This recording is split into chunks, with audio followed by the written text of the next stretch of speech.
Good evening, everyone. I'm pleased to introduce Sam Talbot. He's an extension educator with Dakota County, and he'll be speaking to us tonight. He'll be talking on navigating native plants, insights from Dakota County's plant propagation program. Sam will discuss the challenges of planting native seeds and volunteer opportunities for working with propagation efforts associated with Dakota County's extension program. Welcome, Sam. Yeah, I'm Sam. For the past 5 or so years, I've been working as a seasonal tech with Dakota County. In that time, we've been building our plant propagation program.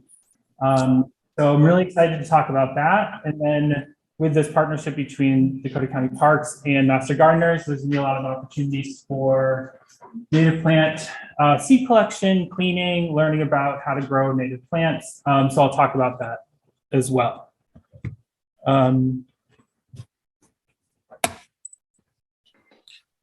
then I also want to talk about some of the challenges of starting native plants. Since we're getting into the fall season, folks might be collecting native seeds, thinking about, should I get them started now? Should I wait until spring? So we'll talk a little bit about that and some of the lessons I've learned working as a plant propagator for the county. So this is essentially our greenhouse at the county in 2018 on the left. So we were growing plants for our Seedsters program. So our Seedsters program is volunteers that help us out over the winter. So we provide the grow kits, the soil, the seeds, and then volunteers will grow those out. And that's sort of how we started. And then fast forward 2022, we're growing 40,000 plugs for our restorations within the county parks. So we're now up to 2 greenhouses. So we're really expanding. There's a lot of, as you can imagine a lot of growing pains, a lot of things to learn. So I'm going to share some of the stuff that we've been challenged with in that process. But I'll start with the why. Why would we at the county invest in growing our own plants? So a lot of our plant material that we use for our restorations comes from vendors, but we want very local seed and local plugs. So we try to get anything that we plant in our restorations within 150 miles. If not, we strive for getting species and seeds from very local. So we try to get everything from remnant prairies or remnant sites within the parks. And then some species are really expensive or there's really no market for it. So maybe it's not showy, but it could be a really great pollinator species, like figwort or something, where we can grow it ourselves, but we can't necessarily get it locally. And then special restoration projects. So right now we're trying to increase habitat for regal fritillary and leadplant moth over at Spring Lake Park. And those are 2 threatened species, but we can grow 5,000 leadplant or 5 to 10,000 prairie violets for those species at once, where otherwise we might not be able to get that from the market. So just a few highlights. Like I mentioned, 40,000 plugs this year, over 100 different species. And then our Seedsters, this was amazing. I had to double check the spreadsheet, but it was 5,600 plugs grown, started by our Seedsters volunteers. Weekly transplanting events, April through October. And then right now we're actually, even tonight, there's a outplanting event. So our volunteers it's really great because they get to be involved from the whole process, so seed collection to planting it out to collecting more seeds each year.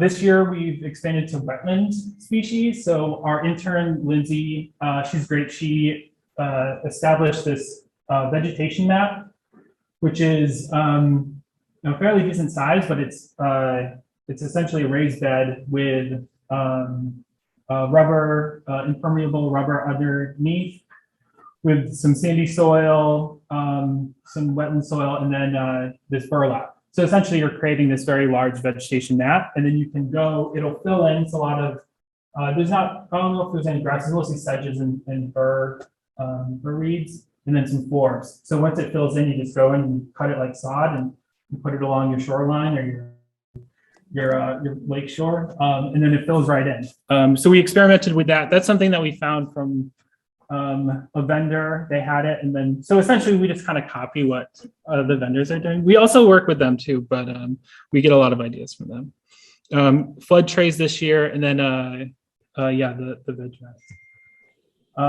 So another really high, well, this is sort of what I'm touching on today is this partnership. So this is kind of the initial start of that this spring over at Umore, having the shared space for the plant propagation for the plant sale, and then which works out great. So after the plant sale, we start expanding with some of the wetland species over there.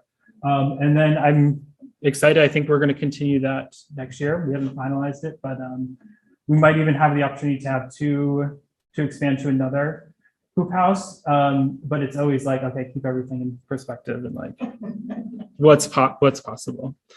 So let's kind of walk through the three main components as I see it with our plant propagation program. So we have seed collection. The hoop house is sort of the propagation part of it, and then planting. So I talked about this a little bit. We get our seeds from remnant sources. We also partner with organizations. So Carlton Arboretum, Friends of the Mississippi River, Great River Greening, for seeds that we can't get within the parks, but they might have access to. But if they don't have a greenhouse, we can grow it out. So there's really no formal seed exchange program right now, but I'd be really interested in something like that in the future. And then, so this is our reaper. It's our walk behind combine. So that's in an area where you would go where it's essentially weed free, but it has a good, well-established prairie. So we'll collect a bunch of those seeds, dry them out in the hoop house, and then spread them after a prescribed burn or in an area that needs a little bit more for yeah. Oh, sorry. Yes, CCM. I know there's a lot of acronyms up here. I apologize. So Spring Lake Park Reserve, and then CCM is the Conservation Corps of Minnesota. Yeah. So we have this year 3 conservation crews. 2 of them are 11-month, and then we have 1 summer crew.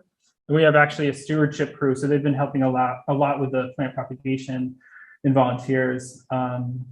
So they're, yeah, them volunteers, contractors really make up the bulk of what makes a lot of this happen. So I'll talk a little bit more about the propagation stuff, but I wanted to mention our propagation beds. So when we go out to these sensitive areas year after year to collect seed from remnant sites, usually they're a dry site that might be highly erodible and sensitive to disturbance. So instead of driving all the way out to Meesville, hiking in to go collect a few seeds, we're getting those seeds, growing them out, and then establishing them in these propagation beds. So we know that they're local source, and we're trying to put them around trailheads. So there's gonna be a lot of nice wildflowers, which would be great. And then it's volunteer driven. Some of them, the volunteers have kind of taken on their own. There's some opportunities in the spring if any of the Mastragana volunteers are interested. We're going to establish a couple more. Probably over at Lebanon or Whitetail. And then outplanting. So with the 40,000 plants, we got to get them in the ground. Again, with the current restorations, it's usually under a current grant. So we have the funding to have contractors go out and plant. But with some of the other restorations, we'll organize volunteer events, especially this time of year. Weather's getting nice. It's great. Our biggest challenge is watering. So we only plant in the spring and fall. So we sort of plan and design all of our growing season around those two windows. We don't plant in July and August. So we have a water truck. We're still trying to figure that out. We just kind of hope for rain every week, which isn't the best method. So we have a backup plan. Yeah, I would say that's our biggest challenge now. And then obviously there's like the regular stressors. So there's, deer and heat and all that stuff, but that's just kind of part of once they're in the prairie, it's just part of the establishment.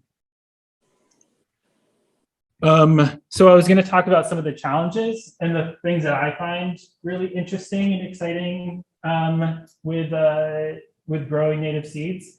There's a lot that you can talk about, but I was going to hone in on just a couple, essentially establishing from seed.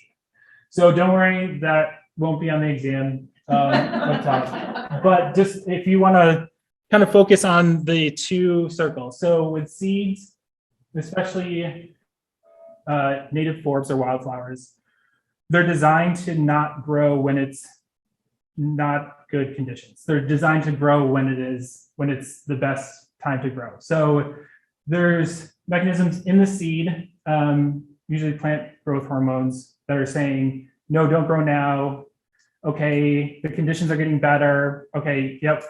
Okay, now it's ready to grow. And that's all started with water. So essentially getting water into the seed is the first step.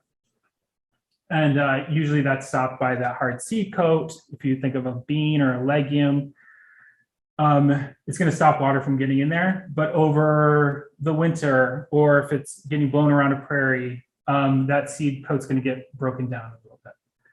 Once that water gets in, there's this example is GA3. That's the one that says, okay, cells, let's start growing. And then there's another hormone that says like, don't grow, but that starts to reduce. So there's a balance. It's a little bit complicated. It's a lot easier to just experiment with these and not necessarily think about them, but it is kind of nice to like think about why we're putting these seeds in the fridge for 30 days in sand, or why we're scarifying them, why we're sanding them down. So if you purchase seeds, native seeds from, this is from Prairie Moon, you'll have this germination code. You guys might be familiar with that, but essentially that is sort of the instructions for conditioning the seed to tell the seed, okay, it's ready, ready to grow. So C30 is cold, moist stratification. And that's you're gonna put it in the fridge in moist sand for 30 days. Some are 60, some are 120 days. Essentially, you're just mimicking one winter season. Some seeds, so like the woodland forbs, will need, it's like an F germination code. You'll need cold for 60 days, warm 60 days, cold 60 days, maybe another cycle. And you're just sort of mimicking multiple seasons. And I'll touch on a couple ways to get around that if you're impatient. But that's, which I am, because I'm like, oh no, we got to grow them this way. So that's sort of something you'll encounter if you grab some seeds. Just know that you have to condition them, especially for the wildflowers. The grasses usually don't need that conditioning. So if you have some room in your backyard and some empty milk jugs, you don't have to you can just do natural conditioning. You can just start them, and many of you have probably done this already. Get them sown into containers and then started just in your backyard, leave them there, and they have their own little personal greenhouse, and they're ready to go in the spring. One thing I'd like to do this winter as an event is we're going to have some extra seed from seed collection from the parks, is to set up a table maybe at the visitor center at Lebanon and have folks, visitors to the parks, be able to set up their own and bring them home. So that's just one idea that I had. But yeah, so natural stratification, easiest, it takes longer though. So you have to start them in the fall, winter, and wait till spring. The other end of the spectrum, and what I've been experimenting with, is like immediate gratification with the seeds. we had learned that we used this steam box over on the left. And essentially, getting back to that diagram, we want to get water into the seeds. So I wouldn't recommend, if you're going to grow just a flat of like lead plant or legumes, maybe don't build a whole steam box. But it is really nice. So we use that steam box for sanitizing our equipment.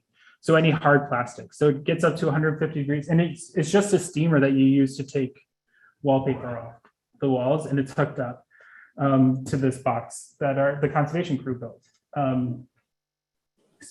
But getting back to the stratification, lightly scarify, so take off a little bit of that outside coating, let that water get into the seeds, and then I think this photo is probably about three or 4 weeks in. So after they go through the steam box, put them out into this was in the greenhouse, or if you're at home, you can put them into a heat mat.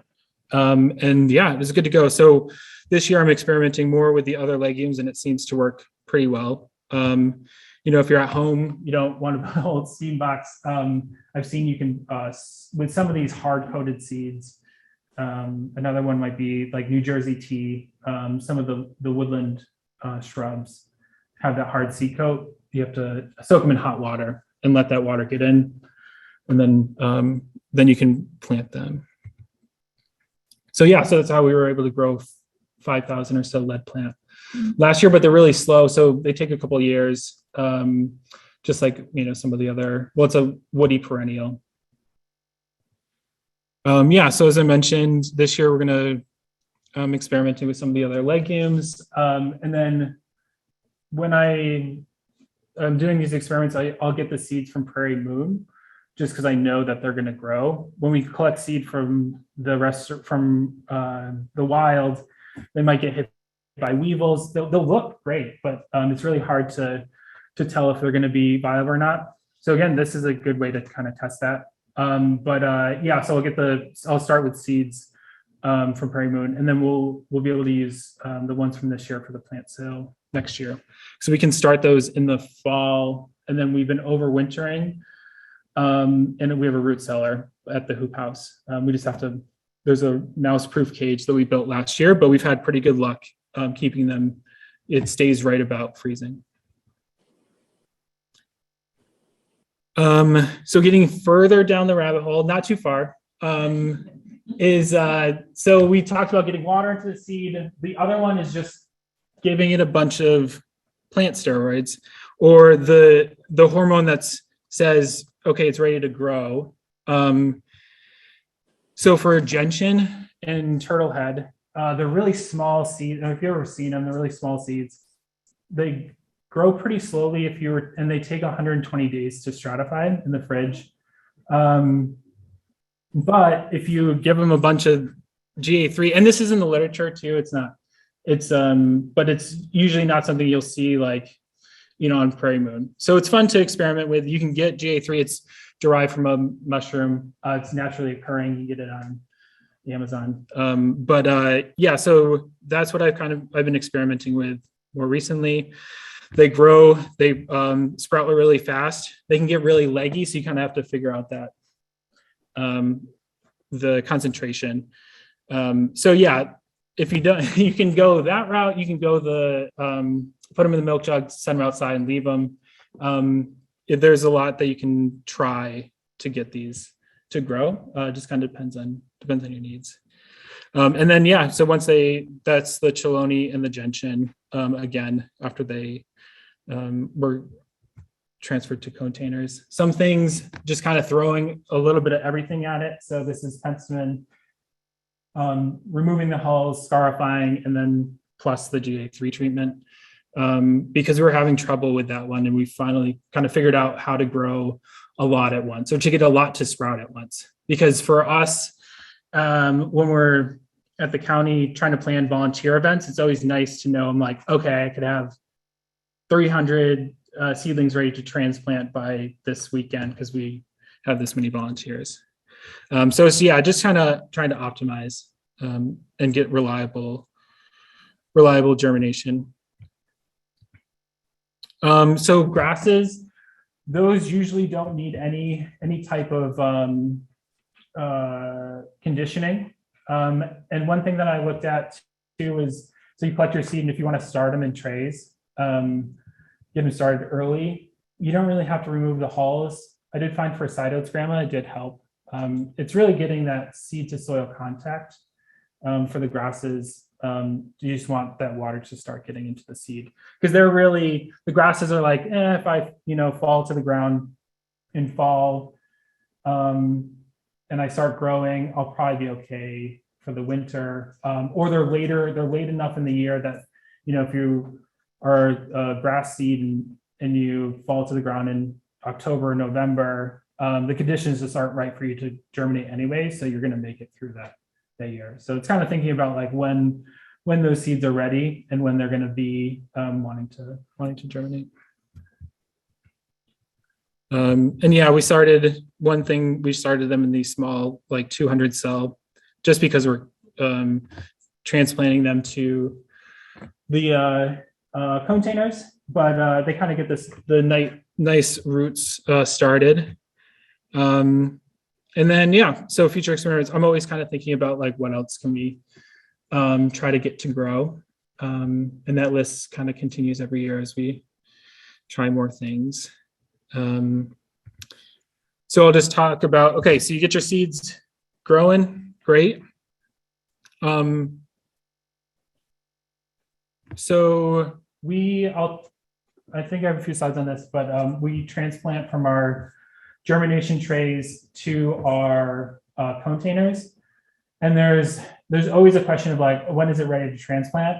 And usually the rule is just when it has the first set of true leaves.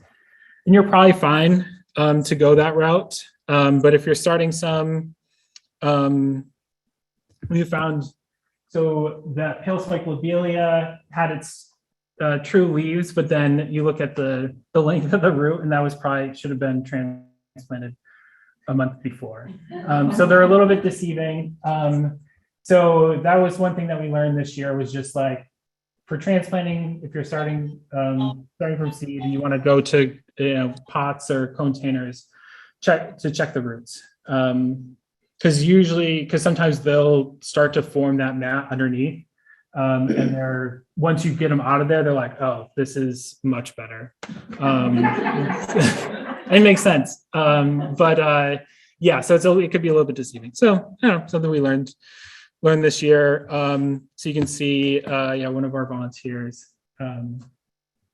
Marsha here, kind of showing off that really small penstemon seedling and then the huge root. So we'll trim it to, maybe when it's 4 inches, you can transplant and then, trim it back to 7, just to make sure you're not falling all those roots down into one pot, and then, they're getting all bunched up. Yeah, so it's just another visual of that. So we use these containers. You may have seen them before, and they're typically used especially for starting trees, but we have the smaller ones. They work really well. I mean, they're expensive, and and we're able to sanitize them in the steam. They hold up to that, which is nice. So it's one of those things, like if you're continuing to grow these year after year, and you're transplanting like we are, so our setup, it works pretty well. But they do get these nice roots, and you can see in this photo those really nice healthy roots started. And that's one of the benefits of native plants, is they'll get those, and you may have seen the diagram, or there's usually some exhibits of like how deep those roots go, which is nice because once they get established, they can access water in dry conditions. They allow water to get down, infiltrate into the ground. And then, yeah, this is just one other thing about air pruning. So if we left them on the ground, and they'll just continue to grow forever. Actually, today, this is kind of fun. I had some poke milkweed, which creates tubers, and it was on we have pea gravel in the hoop house, and then we had some on despite me putting all this information on the slide, I had it on the ground because it was in the shade, just out of the way. And then we picked it up, and then some of those tubers had like broken off, and then there was poke milkweed growing up from the floor of the hoop house. So therefore, I mean, it could be a good way to propagate, but yeah, so air pruning, it works really well with these containers we found. And there's there are like square pots designed to air prune really well. Essentially, you just have a lot of holes on the side and the bottom. And that sort of, there's some benefits to that, kind of reduce that circling, less root rot disease. So yeah, I'm gonna wrap up with some volunteer opportunities. This is our seedsters on the left. So this was pre-COVID. We would meet, and I think this year we'll meet again in person. We do like a seed planting night. So we'll provide all the soil and seeds and information, and folks can start their seeds over at the visitor center and then take everything home. And then yeah, seed collection. This is one of our remnant prairies. I think that one's up Meadsville Ravine. And that will be taking place pretty much through the end of October. So yeah, seed collection, I was gonna get, I just figured out the dates. So this will be just for Master Gardener volunteers. Wednesday and Monday in the evening, we have a pretty sizable restored prairie, but pretty diverse mix. So those will go up onto sign of genus. Just gotta figure out how to do that.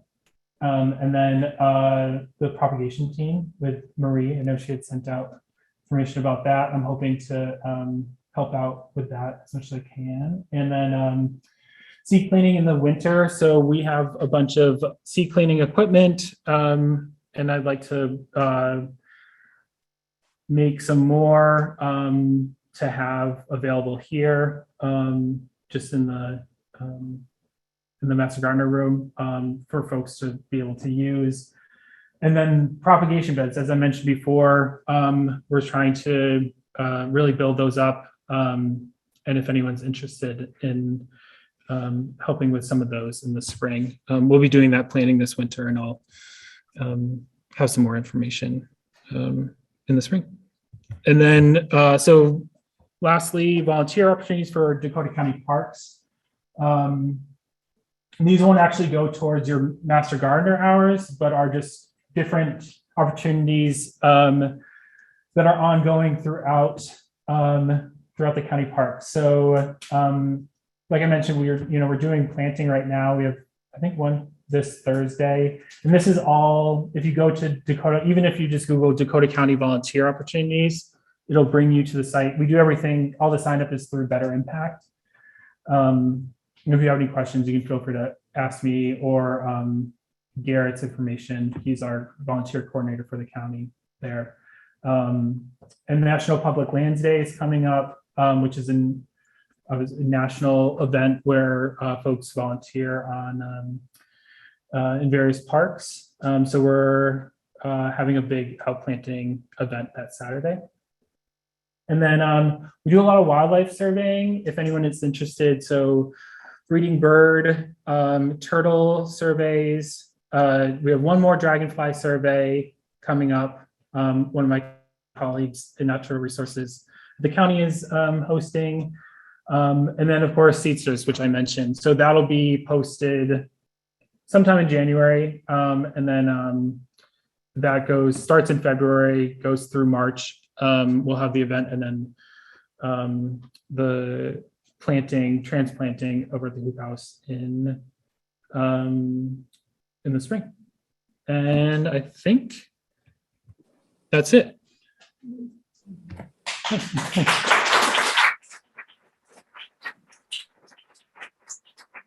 So I just wanted to, so this is my favorite garden. This is at the house I grew up in.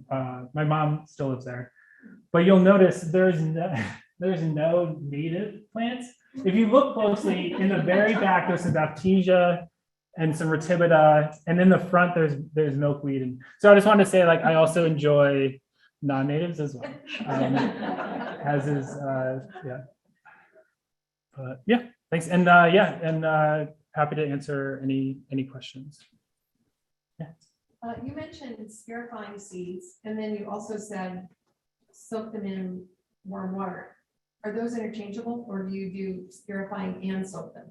I would say scarify and soak. You could. That's a good experiment, but I would say probably do both. It wouldn't hurt. I think yeah, my concern when I like first started using hot water was I was gonna like just cook the seed, cook the embryo. But I think it's fine if you were to scarify it first. It just allows a little bit more water to get in there. Yeah, that's good. I've been doing some microgreens, growing microgreens, and for the first 6 days, you put bricks on the bed after you put them seeds, and then you keep them in the dark for 12 days. Do you ever do something like that for natives? We haven't. That's a good. That would be something to try. With ours, we've only just put that layer of soil. So it's usually like the rule is, whatever it is, 3 times the diameter of the seed, you put that much soil on top. There is some seeds where they need light, so really small seeds. So we wouldn't want to cover that at all. But no, I've never done anything where it requires, that like pressing. So essentially, I would imagine it's just like kind of giving it a really like tight blanket and good water. To send the roots down. Oh, okay. And then because they're dark for 12 days, when the seed sprouts, then they really have to force their little bodies up to what they think might be light. Yeah. That's interesting. No, I haven't heard of it or tried it, but I could see that, especially with the grasses. Yeah. Oh, Yeah. Okay. Sam, would you just repeat questions from the audience? Oh yeah, of course. Yeah. So that last one we were talking about with microgreens, using a brick to kind of after you sow them, put a brick on top, and that forces the roots down. And then once you take that off, then they're ready to pop up. The seed collecting September 21st at Lebanon Hills, is that Master Gardener event? I would say yes. Yeah. So So the event on the 21st. Yeah. So that's what I wanted to do, especially with this new role and this new partnership, is find areas where we can collect. We have the seed. We're not going to collect it anyways. And that seed will go towards Master Gardener program. So the seed library, plant propagation. So that'll be just Master Gardeners. Same with the one on Monday. Is that on Friday? Oh, yeah. Not yet. I haven't put it because I just figured out the dates because we're working with National Public Lands and a few other things. But yeah, those dates are set, and then it'll go up on Sign Up Genius. Yeah, we've been messing around with anything. Seeds that need fire. Not yet. So the question was seeds that need fire. So I've seen in the literature using smoke. One plant I haven't been able to get is false Cromwell. For whatever reason, it has a really hard coat. So I think that might be one where it could be worth trying. Yeah, I wonder how I would go about like maybe putting the seeds out when we're doing a prescribed burn, like some, put them in like a little metal cage or something. I don't know. Yeah, but there was a guy who was in the Soil and Water Conservation District. He used his blowtorch. oh yeah, I mean if it works, yeah, that's a good idea. Do you know what he was? No. No. That was a couple of years Okay, ago. Pre-COVID. sure, yeah. What are some of the seeds that you have a lot of trouble getting because they're so specialized? What are them? Yeah, so so one example is the prairie violets. Oh, yeah, sorry, thank you. So some of the seeds that we have trouble getting because it's so specialized. One example is the prairie violets. So we were able to partner with the state to be able to collect. That one's difficult because it has explosive seed pods. So we have to go out in the spring. It was a whole thing. We got to go out in the spring, scout when the pods are ready. You put this organza material, it's like a netting material over the pods. And then the pods open up and then you go back and you collect them. And then I'm in my laundry room over what used to be our ski waxing table and now is our seed cleaning table for hours on end and opening up the seeds and getting them out of the bags. So to our goal, going through that exercise, our goal is now establish a propagation bed exactly where we're going to be working every day, and then you can check it. But getting enough seed, so we couldn't get local source seeds, and we want to grow 10,000 plants. But we went to me and some colleagues went to Three Rivers, to their nursery, and they have prairie violets, and it's a row. Maybe 20 feet, if that. And they were collecting about twice as much as we were. And we had, 5 or 10 volunteers and 3 staff, really organized on this one project. So I think the ones that we have difficulty getting, so some of the other ones might be ones that deer really will eat. So gentian, the lilies like Michigan lily, those can be difficult. Some of the a little bit more rare like green milkweed, where there's not a lot of habitat for it. So again, those are the ones that we want to get into the propagation beds, and we can then be able to protect them from deer and other rabbits and stuff. Yeah, so I would say, especially those ones, there's definitely a correlation between loss of habitat and concern and us able to get those. But if we can, so there's this idea of CPR, so it's conserve, propagate, redistribute, and that's kind of one of the sort of the mindset with this propagation bed and building that up. Yeah. Okay, sorry, in terms of just regular volunteers, like if my kids in their conservation, how old do you have to be to bring, just on your regular, not a master gardener, but a regular day, how old do you have to be to sign up for that stuff? Oh yeah, so for the other our parks programming, Right. it'll usually say on the event. I think we've had for seed transplanting, we've had families come and their kids are maybe 10 or 8 or 10, and they're just okay, we're gonna run around, we'll clean containers and stuff, and that's great. I think that's fine. There's some events, maybe so dragonfly surveys, maybe a little bit older, just because you're sort of handling the insects and stuff like that. But yeah, so I think it kind of depends on the event. But yeah, we've had kids that are maybe middle school age and up. Okay, I'm 17, but I just curious. Oh yeah. Should be good. And again, so the question was sort of the age. What is the age range for some of the events that take place in the parks? When you're doing winter sowing in the milk cartons, Mhm. do they have to be on the ground, or could you winter sow and place those on a deck? Or is that too cold for it to maintain? Yeah, no, that's a good question. So the question was for winter sowing in the milk jugs, putting them on the ground versus putting them raised up. I think you'd be fine if they were raised up on a deck, just because there's going to be that layer of soil there anyways, and they're sort of conditioned to be in, to handle that sort of pretty harsh conditions. You can't do perennials and leave them in a pot on a deck. Oh, sure. Yeah. So I didn't know if that holds true for the winter sowing. No, I think for the winter sowing, you're fine because they're just going to be seeds and they won't sprout until spring. If you had, so I know like for when we overwinter our natives, we put them in the, well, we have the root cellar, which is great. We've also in the past just put a blanket of like hay or whatever over the top. And then put them on, I think do we put them, I forget, I think we put something like sort of underneath it just to raise it up, and those containers are a little bit higher.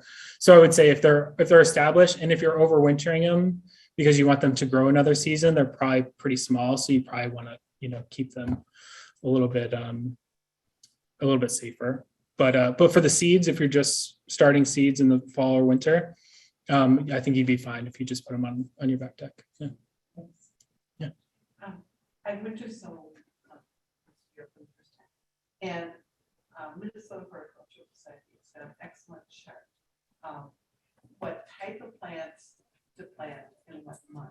And I know I started some of mine in February. And then I started annuals, like end of March. Oh, nice. That's good to know. It was very clear. Yeah, and I'd love to put together just maybe on the hub all those like resources for native plants. So yeah, so comment was the Minnesota Horticulture Society has a really good overview of when to start those seeds in time for the spring. You have a list of native plants that were harder to grow that you kind of were looking forward to experimenting more with. One of them was blue iris grass.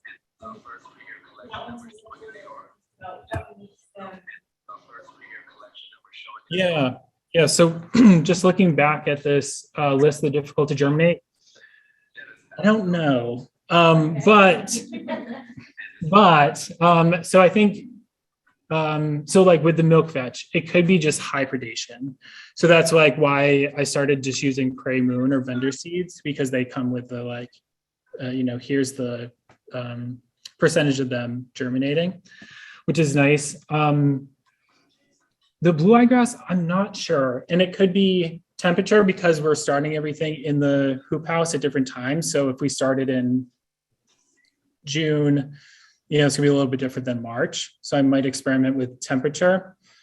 I have found a paper where they did sort of a combination where they soaked it in that growth hormone, but also did the they did cold stratification. So you're kind of hitting it with both. And I don't particularly know. I think so with seeds, there's a few different mechanisms. So we talked about the physical dormancy. That's sort of the like physical coating on the outside of the seed. There's physiological. So that's the different levels of hormone, of growth hormone. There's morphophysiological, which is essentially like the embryo is not fully developed. And it might be the case with that. There's a lot of different ways that seeds are just like, no, we're not going to grow. And I think so for the blazing star, which is also weird because we'll use the same seed lot, but we'll have different, and that could be, again, getting back to temperature, light, moisture. So I think trying to like just minimize those variables or isolate those variables a little bit, and then kind of experimenting. But, yeah. And I don't know if there's any, if we have time, if there's anything on Zoom, but. Just thank you. I have to